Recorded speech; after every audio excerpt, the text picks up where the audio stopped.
दर नबी पर पड़ा रहूंगा, पड़े ही रहने से काम होगा। कभी तो किस्मत अस्सलाम वालेकुम चाचू। मेरी, कभी तो मेरा सलाम होगा। दर नबी पर पड़ा रहूंगा, पड़े चाचू है। रहने से काम होगा। चाचू आप बताओ, आप बहुत ज्यादा सफर करके आओ ना, आप बताओ।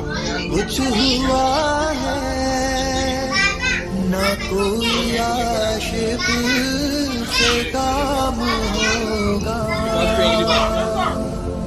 खिलाफे माशूक देखने और सुनने वाले दोस्तों को शायद मुस्कानी सुन रही है। अस्सलाम वालेकुम। ये मेरे बड़े भाई हैं और ये मेरा छोटा भाई काशिफ है, जो अल्हम्दुलिल्लाह आज उम्रे की शहादत हासिल करके अपने घर पहुंचे हैं। और ये उनकी बच्ची है और ये बड़े भाई के साथ ये उनका बेटा वलीद है, ये उनकी बच्ची हमारी हानिया है, लबिया नबिया, और ये हानिया, और ये मोहम्मद उजैर खान, और ये मोहम्मद उमेर खान, और ये हमारी मुस्फिरा, और ये हमारा सबसे लाडला भाई जो टिकटॉक का बड़ा फेमस है, आसिफ अहमद, आसिफ उमर, ठीक है। और ये उनका बेटा है हाफिज मोहम्मद अली, और हमारा एक सबसे बड़ा फासला है, ये मेरा बेटा बड़ा मोहम्मद उमर खान, जो अपने चाचा को आज वेलकम करने के लिए इंतजार कर रहे थे हम।